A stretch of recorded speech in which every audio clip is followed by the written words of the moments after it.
introduce Dr. Donna Gill. I don't want to get into detail because I think she will walk us through her journey pretty thoroughly and in her presentation. So here are some highlights. Dr. Gill is a board-certified family nurse practitioner, advanced forensic nurse practitioner, and a doctor of nursing practice. Originally from Charlotte, North Carolina, she began her career in 1978 as an ADRN in the ER. In 1980, Dr. Gill was accepted to a certified NP program in emergency primary care, graduating in 1981. She received her BSN in 1990 from Florida International University, her MSN in 2000 from Case Western Reserve University, and at that point was convinced no more. But needing to add credibility to her expert witness testimony, she needed to find a practice-focused program with a specialty in forensics. The University of Tennessee Health Science Center in Memphis offered a DNP in forensic nursing, where she graduated from in 2008. Dr. Gill has been married for 27 years, and she and her husband have a blended family of 5 children. They were blessed to foster 33 children, adopting 2, which are 12 and 14, having 4 grandchildren, 2 gerbils, and 2 dogs. They live in Charleston, South Carolina, and love it. The beaches are fabulous, and the shopping is even better. She loves to sit outside and read or quilt inside when the weather is not so great. So with no further ado, Dr. Gill, thank you so much for joining us this evening, and I will now turn the controls over to you. All right, Kim, thank you very much. You're welcome. Okay, guys, I got to tell you, this is my first time at this. I'm looking for the screen. Okay, help me. Let's do this. Where is it? It's showing screen. Okay, I think I see your screen. Do you have your PowerPoint up?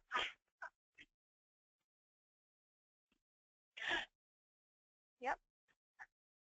I can see it now. Just start it. There you go. Here we go, everybody. All right. Welcome to Associate Degree Nursing to Doctor of Nursing Practice, a walk through the world of forensic nursing.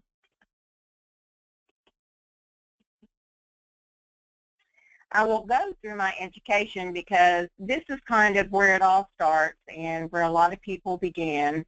The Associate Degree Nursing program in Charlotte, North Carolina at Central Piedmont. This little person right here is me. In 1978, I was actually an older starter. I did not start nursing school till 27 because being Southern, in case you can't tell by my accent, we went to school first, got married, had kids, and then went to college. So once I graduated, I thought this is fabulous. And the only thing I wanted to do was be an emergency department nurse. So I went to the hospital and said, I want to work in the emergency department, and if I can't do that, I'm not going to work anywhere. And they said, well, okay, we need nurses. So that was it. And I thought, well, I have my associate's degree, and that's all I need. So I went to work in the emergency department and absolutely loved it, and was decided I would work the rest of my life as a registered nurse in the emergency department. So all of a sudden, oh no, that's not going to get it for me. As I was working in the emergency department, I realized that there was this thing called a nurse practitioner. At that time, I was not sure what a nurse practitioner was. So I did some investigating and decided that they could do just a little bit more than a regular nurse.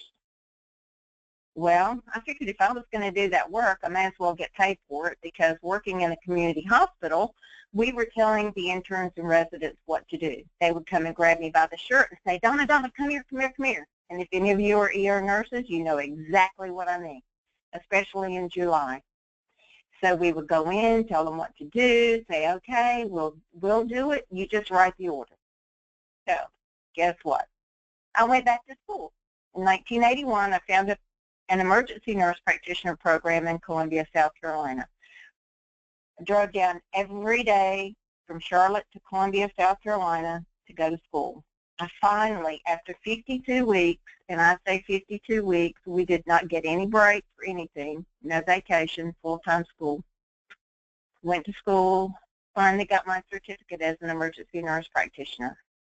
Well, we could do everything in my practicum. I had a fabulous preceptor, and it was almost no holds barred. Well, I loved it, absolutely loved it. But it was very hard in that area to find a job.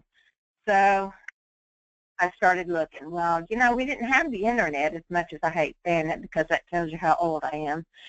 So I started looking in the newspapers, making some phone calls, and in February, it was very, very cold. There was 7 inches of snow on the ground. I flew to Miami, Florida to see my brother. Well, got down there, and it was 85 degrees, and I thought, oh, my God. So guess what? Miami, Florida. I went to Jackson Memorial Hospital, applied for a job, and decided that's where I was going. 2,500-bed hospital, interns, residents, students, drug reps, samples, you name it. It was fabulous. I was exposed to things I'd never heard of. Coming from Charlotte, I thought I had heard of everything. Guess what? I had not heard of everything. I was exposed to Haitians and the Cubans coming into the United States on the boats, and I'm thinking, what? Are you telling me these people really came across the water on a boat? Well, yeah, they did. And then, now you're talking 1985 here. What is AIDS? Jackson Memorial Hospital had a fabulous AIDS network. They were coming in from all over the country. I was learning things there that were just phenomenal. Then, working around the emergency department in the ambulatory care center, I became introduced to prison medicine. Being an ER nurse, I was very curious about a lot of things. And then I started hearing about body packers and started working in prison medicine. Oh my gosh. We started getting car wrecks, and in prison medicine, with the car wrecks, what you got were not the victims of the wrecks, but you got the drunks driving the cars. And you got all the people that were driving the cars that got arrested. The shootings, you didn't get the people who were shot, you got the people who were doing the shootings. The stabbings, the same. And the asthma, let me tell you about that. Well, they had multiple prisons in Miami.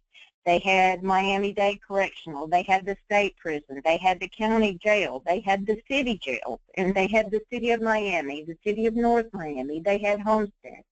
So you had multiple jails. Inside those jails, if the crooks got sick, they came to Ward D at Jackson Memorial Hospital. So you got to treat those people. It didn't matter what they had. And I learned phenomenal things about treating asthma because it seemed like everybody had asthma. Body packers. Well, those were the people that transported drugs in from all over the world. They were brought to Ward D by U.S. Customs. They were federal prisoners, and they came in transporting cocaine, hashish, marijuana, all kinds of drugs in all kinds of manners. And I started doing research at that time on body packers and how U.S. Customs decided which people to arrest and who to bring in to Ward D. They brought them into the prison medicine area, which was called Ward D. We treated them. We gave them a gallon of Go Lightly, where they would proceed to expel the body pack, the packets of cocaine or whatever drugs they were. We held them until they were all gone, and then they were taken on their way to the federal jail. So then we had people like Noriega. Yeah, we really had Noriega. So we had all kinds of important people who came there for a heart attack. So then this is really, really where it all began. My wonderful love, my intense love for forensics, I could not get it out of my blood. So, and being such an integral part of this team, I realized at that point that I needed more education because not only did I need education to move up in rank with the hospital, but you needed to move up in anything and to learn and to understand more about what was going on. I got my bachelor's at FIU. Then I decided to get my master's at Case Western Reserve. Continuing in the area of forensic nursing, which at that time was not called forensic nursing. We were still emergency department nurses. But as it started evolving, around 1991, right after I got my master's degree in nursing, the American Academy of Forensic Sciences actually started recognizing forensic nursing as a specialty. And as a separate discipline. In 1992, the International Association of Forensic Nurses actually established itself in Minneapolis, Minnesota. However, at that time, they were only looking at at sexual assault nursing.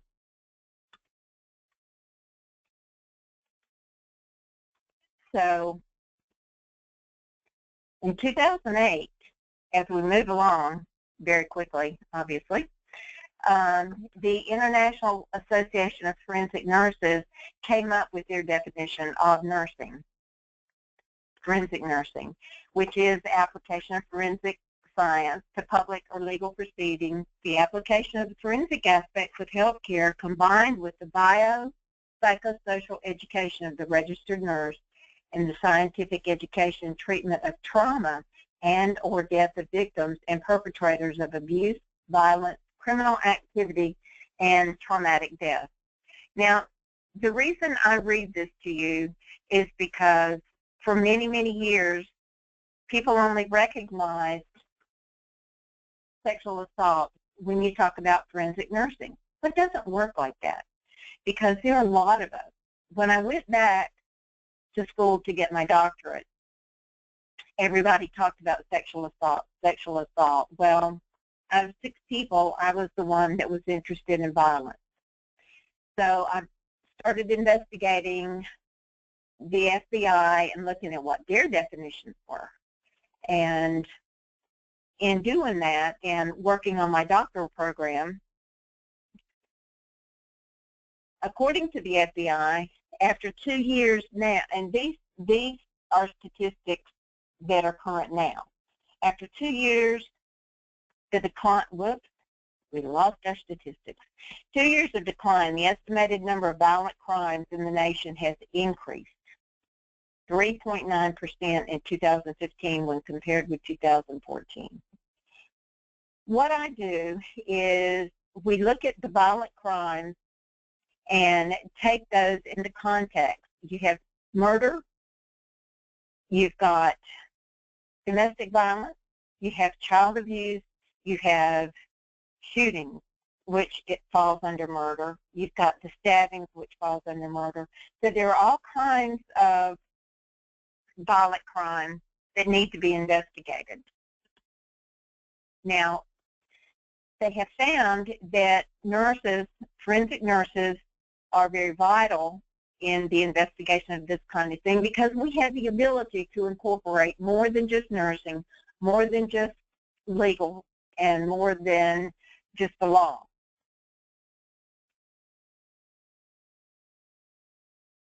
Now, I did a literature review and investigated. The reason you have this old one is because at the time I was living in North Carolina and found out that every 20 seconds in the state of North Carolina, way back in 2006, a child was being abused. I have to move this thing out of my way. I can't see. And there, in 2006 also, 34 children died at the hands of their parents or caregivers.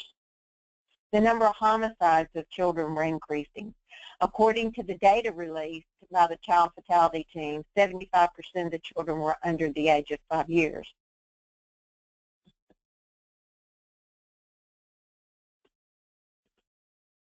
In 2014, the National Child Abuse and Neglect Data System reported 1,580 child fatalities.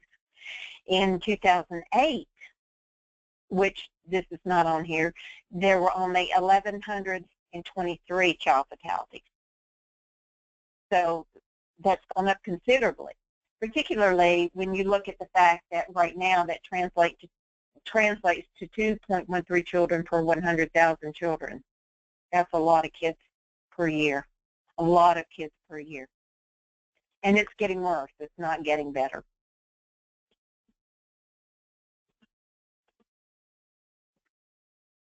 Ooh, sorry, I don't know where that came from. Now, mortality statistics.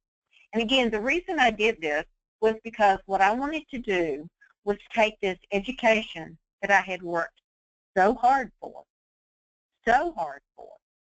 and see what I could do with it. So not being interested in only doing sexual assault, I felt that violence was one of the areas that nurses could work so well in. So I began to look at statistics and found that the leading cause of death in children, unintentional death, between the ages of 1 and 4, there were 3,830 deaths. In children ages 1 to 4, there were 24 deaths per 100,000 population. That's a lot of kids. The leading cause of death in children 5 to 14 years old was unintentional death. And the difference between intentional and unintentional death are things like medical death, things like if they're born with medical problems, if they have congenital problems, then those are unintentional deaths, accidents. Intentional deaths are things like child abuse, homicide. In the children ages 1 to 4, the intentional deaths were usually as a result of child abuse. The leading cause of intentional death in children ages 5 to 14 years old was suicide. What am I going to do with this? Then all of a sudden I started thinking, am I crazy? When I would go to court to testify regarding child abuse, I did child abuse cases in my office. I did medical exams. And when I went to court, one of the first things I was hearing was, but you're not a doctor. You're not a doctor. Well, being in the South, not being a doctor was not the only thing they wanted. They wanted a male. I couldn't become a male. Well, not at that time. I couldn't anyway. I couldn't become a male, but I could get a doctorate. So that's what I did. At that time, in March of 2006, I started investigating programs. I looked all over the internet for programs, and I finally found one. And that program was at the University of Tennessee Health Science Center. I was admitted to that program in July, where I began, and graduated in May of 2008 with my Doctor of Nursing practice. And this little person right here is me. There were 6 of us in our cohort. This was the only program in the world. It was quite a competitive program. But the interesting thing is, again, most of the people were involved in sexual assault until we got right down to it. And there were 2 women from Alaska who were very interested in domestic violence in Alaska, because it seemed that a lot of the men who were returning back from the military, we found that they were involved with a lot of sexual assault when they came back. So that was one of the major issues that were investigated. One of the ladies was from New Orleans, who also discovered that after Hurricane Katrina, there was a lot of sexual assault. I was pretty much more interested in domestic violence, but I was also interested in child abuse and sexual assault and how it affected children as they got older, and as these children became older, how they became abusers. So, finally graduated and got out of school, And everybody wanted to know, why did you want to go and get your D&T? And this is one of the reasons we're here tonight, because in getting your Doctor of Nursing practice, one of the things that I discovered as I went through that program was, did it make me a better nurse? Did it make me a better nurse practitioner? One of the things getting a D&T did was it made me think differently. I began to really focus on evidence-based practice. And when I teach my students now, I push evidence-based practice. I tend to push them away from textbooks and into evidence-based practice, because that's where it is. That's where the guidelines are. That's where they get all of the information that people have researched for years and years and years and come together and have determined that these are the basis for why we do what we do. My program was a practice-focused program. It wasn't a PhD. It wasn't a research program. It was an actual practice program where we would manage, we would evaluate things, and implement what we decided that we were going to do. I'm sorry. So I began to think differently as well.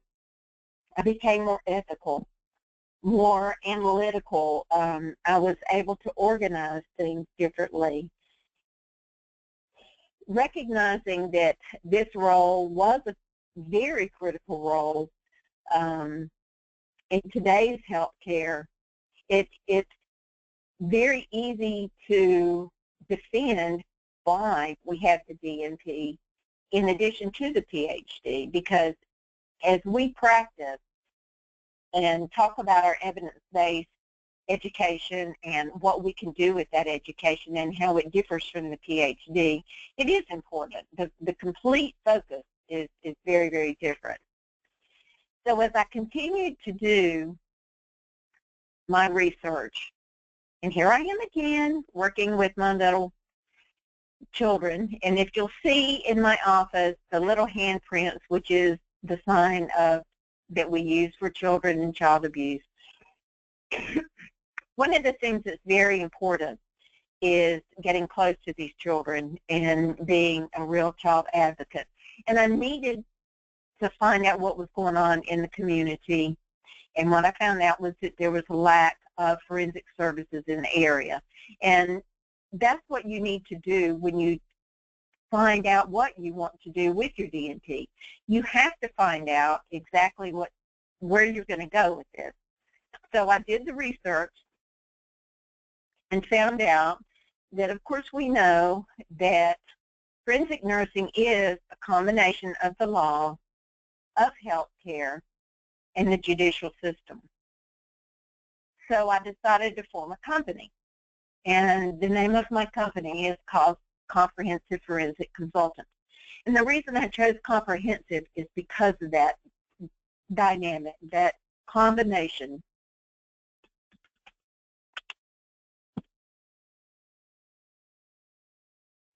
So, again, we look at this field, and it is a brand new field. Virginia Lynch in 1995, and Virginia Lynch is still alive and well and kicking, brought to the attention of clinical nursing through an integrated practice model that unites disciplines of nursing science, forensic science, and criminal justice in the common goal of protection of victims' legal, civil, and human rights. And this is something that we use in court. We use it to defend in court, particularly when the judicial system questions about what is forensic nursing, because that's one of the very first things that they ask us.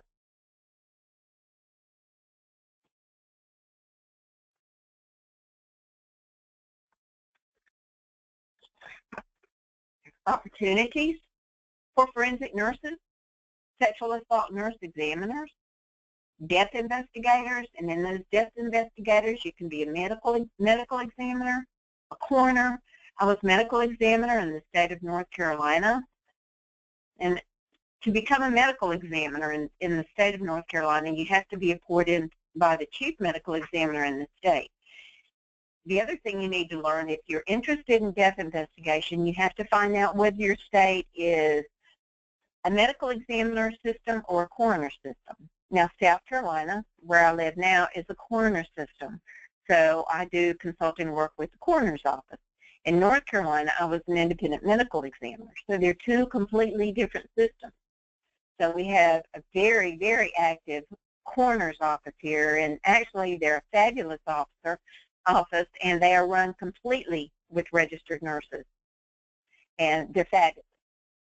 I think they have one male, the rest are female. The whole philosophy is very different than most areas. They're an excellent training facility.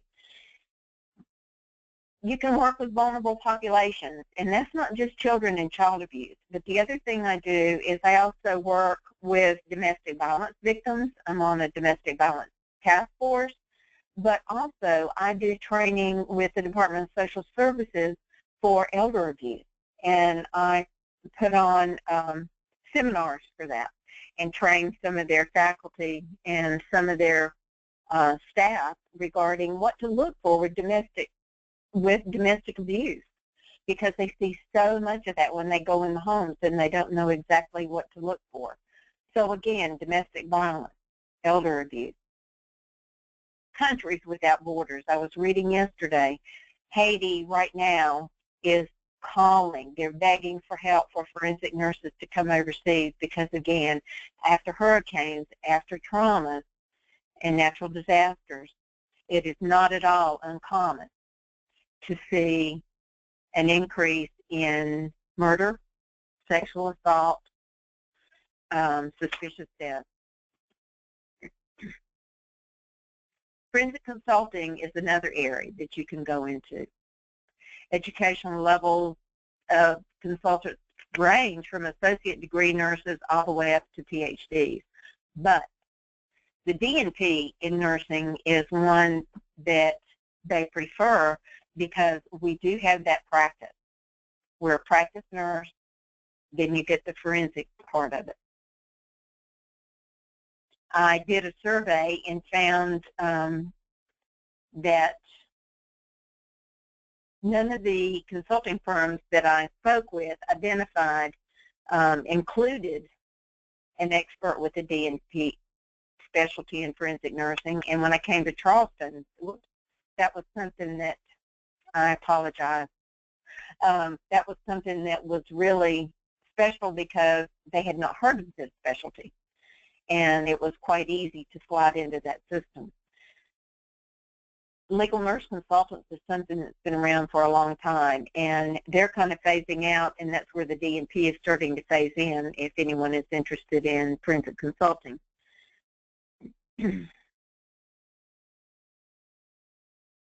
So the way you can obtain your clients is by mailing list, and yes, we still do use mailing list, distribution of flyers, taking them around to the office, going to the courthouse, handing them out, leaving them at the clerk's office.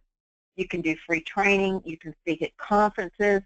I have called Department of Social Services. I've called Darkness to Light. I've called all kinds of organizations to go and speak, offer private seminars. That's an excellent way to get your name out there. The current demand in the target market, based on my surveys, the demand is low in the rural area because it's expensive.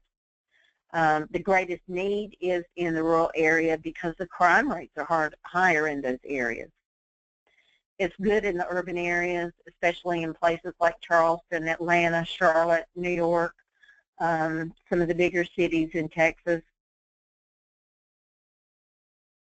The greatest areas of services requested are second opinions for forensic nurses and for doctors, expert witness testimony.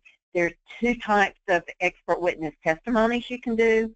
One is review of the cases with testimony, and one is without testimony. And what that means is if you review a case, you can either review the case and go to court and testify, or you can review the case only without testimony. And of course, you make more money when you review it with testimony because you get paid both for reviewing the case and then for going to court. So, conclusions and recommendations. How do you find out what to do? How to do all this stuff? You need to conduct a community assessment, and as crazy as that sounds, you can do that on the internet. All you got to do is look on the internet, find out what goes on in your community, talk to the Department of Social Services, talk to the police department, talk to the sheriff's department, talk to the fire department, anybody around to find out what goes on legally, and go to the courthouse, talk to the clerk's office, educate your entire community. Every time you talk to somebody, yes, my name is Donna Gill, I'm a forensic nurse practitioner, and this is what I do. And tell them what you do. And it's amazing at how people will get back with you. Make the internet your best friend and develop a business plan. And that business plan, the first thing is a business card. And you can take it from there.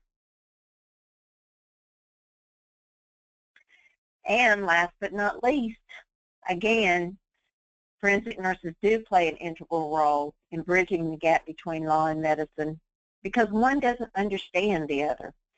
And as Joe Biden says, there should be one in each and every emergency room. And we are starting to see that now, forensic nurses in the emergency department.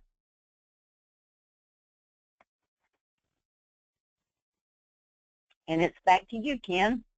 Thank you so much, Dr. Gill. That was great information. We're going to open it up to questions now. So if you have any questions for Dr. Gill, go ahead and ask them in the questions box. And while we're waiting for people to enter questions, I just want to cover these next couple of slides. As I mentioned in the beginning, this presentation is part of our QEP Keeping It Real Classroom to Career Readiness Program. Now that you have attended this program, you can earn a badge towards your career readiness certification in the badge folio. So what you see here is the representation of all 11 badges. All students have the opportunity to participate in the Career Readiness Certification Badge Folio program. Students can earn 11 virtual badges by completing corresponding exercises. The exercises include a personality assessment, 3 career reflection badges that coordinate with career-related classroom assignments, 3 career experience badges. These involve participation in career-related events, just like the one that you just took place in, and 3 career planning badges, a resume, a career exploration, and a networking, and finally a job search badge. So what happens is now you can go into the badge folio and you can earn one of your career experience badges by reflecting on your experience here at Dr. Gill's presentation. You can go on to the next slide. So students will receive a pin in the mail as they complete each badge, signifying the accomplishment. Upon completion of all 11 badges, students will receive a career readiness certificate in the mail and recognition on the transcript of completing the program. Students will also have the opportunity to build an e-portfolio. So if you would like to get started or want to know more information, please contact me, Kim Bevington at kbevington@southuniversity.edu. And you see on this slide here, these are the skills that the Career Readiness Badge Folio exercises is working towards helping you develop. And this one that Dr. Gill just presented will help you with your career management because hopefully she's opened, your thoughts and your mind maybe towards a different direction that you may not have thought about before for your career path. Okay, so let me take a look here and see what questions we have. First question is, I'm in the adult NP program. Can I still pursue forensic nursing or do I need to pursue an FNP degree? No, you can continue in that A&P program. You don't have to work with children. It depends on what route you want to take. Okay, very good. Another one, I came in late. I apologize if you have already given this answer. How long does it take to get a degree in this field? Again, that's something that depends on the program that you go through. The program that I went through is no longer in existence. I think it was open for about 10 years, and there are not a lot of programs out there, so it just depends on where you go to school and how long their programs are. I really don't know the answer to that question, and I apologize for that.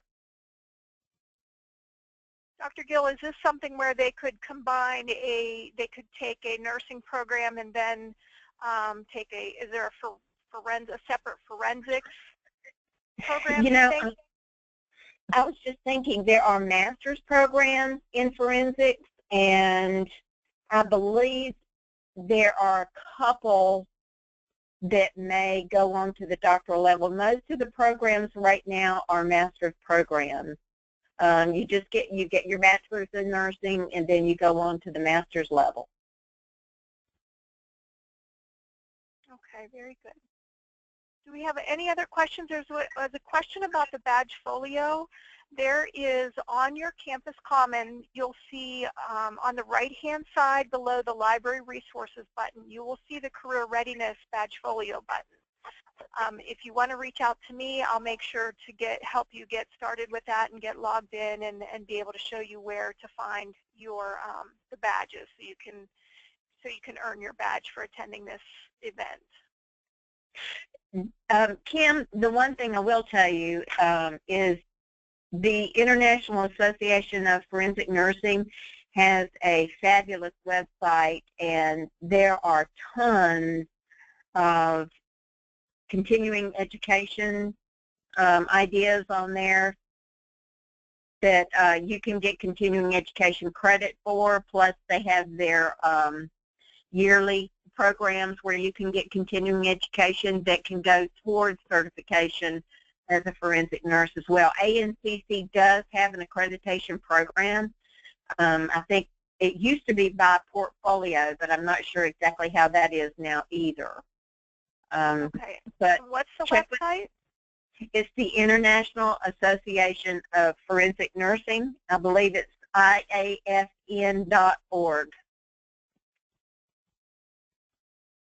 Okay.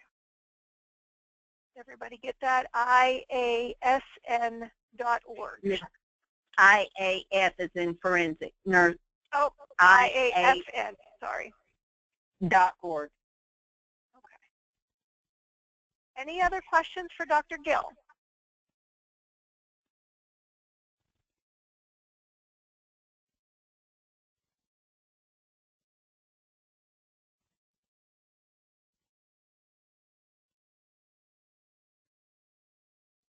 Here's another question. Is it recommended for any nurse with ADN to pursue onto a DNP degree, whether it's in forensic or any specialty?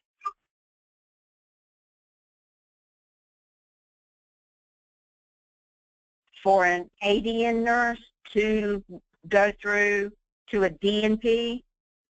Yes. I think if that's what someone wants to do, it's fabulous.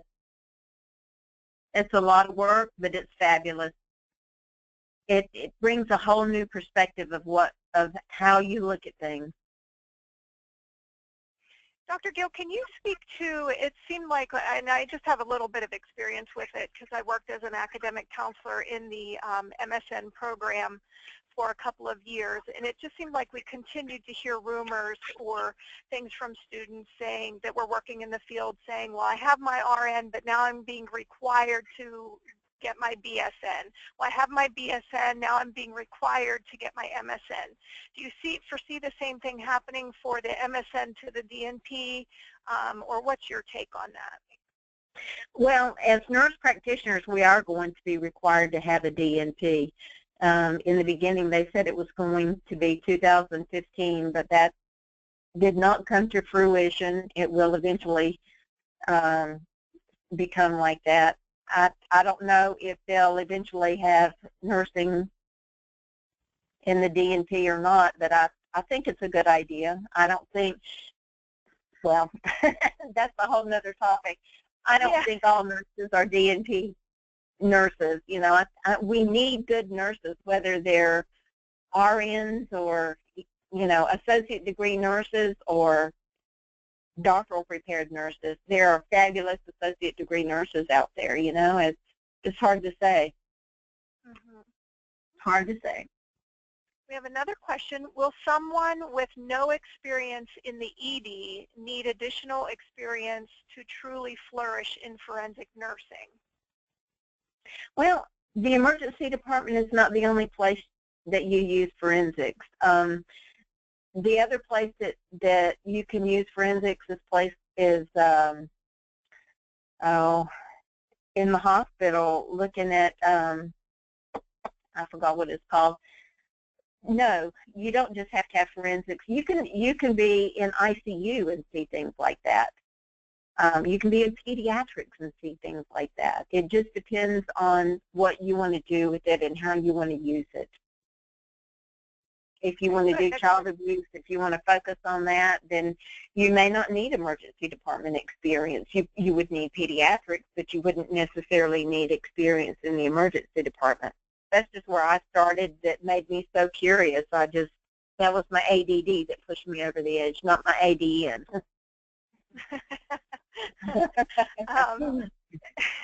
That kind of leads into our next question. Would it be to one's best interest to have knowledge in forensics if the nursing field you wanted to be in is neonatal? Oh, well, I would think that would be fabulous, because neonates are at 4 times the risk of being abused, and it would be fabulous. I mean, the risk of abuse is incredible in that age. So having that knowledge is never going to hurt you, ever going to hurt you. It makes you very suspicious, I will tell you that. Okay, next question. My degree is in psychology. Is there a lot of success for forensic psychologists? Yes, absolutely. Absolutely. That's a tough career, but yes, it is. Mostly in the prison system.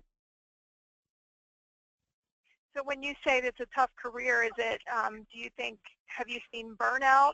Is that what you're meaning? Like it would be hard to see longevity in that career? Forensics is an emotionally draining career, kind of like law enforcement. It is very emotionally draining, but very worthwhile, very worthwhile. Okay, next question. I'm pursuing a bachelor's in criminal law and thinking of working in forensics in a lab. Do I need a degree in forensics nursing? If you're looking to work in a lab? Yes. In criminal law? No. No, you're good with that. You're probably very good with a criminal law degree. Okay, very good. Any other questions?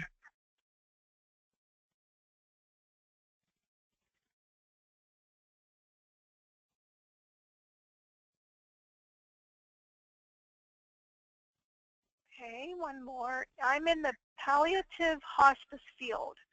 Forensics would tie into the elderly, question mark. Oh, absolutely. Because again, that's a vulnerable population. And there are a lot of issues with legal death and suicide. Yeah, it absolutely does. Okay, good. And then I'm getting a bachelor's in public health. Would I need a nursing degree also?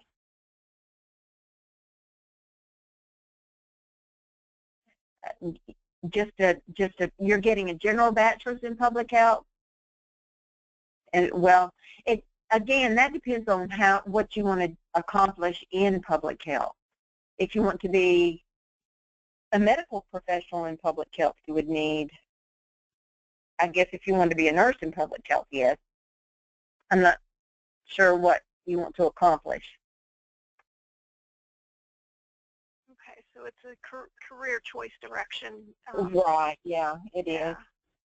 Okay. All right, any other questions? The person that just asked about the public health said she's working with the elderly. No, I don't think she would need a nursing degree unless she wants to work as a nurse with the elderly.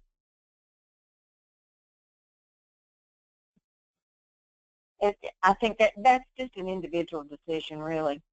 Mm-hmm.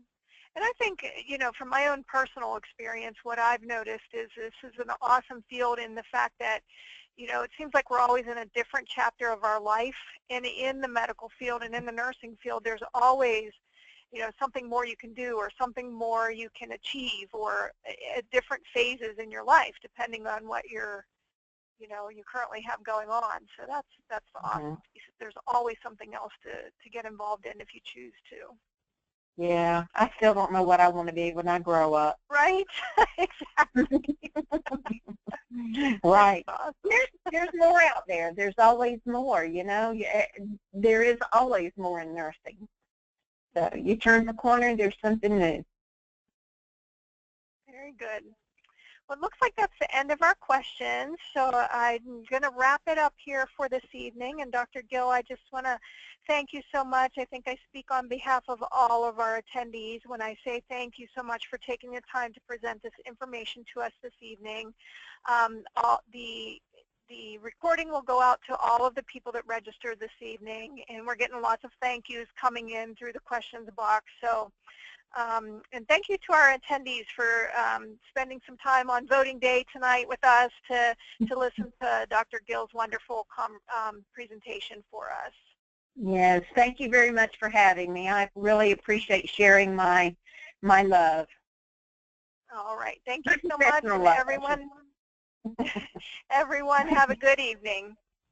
Thank you.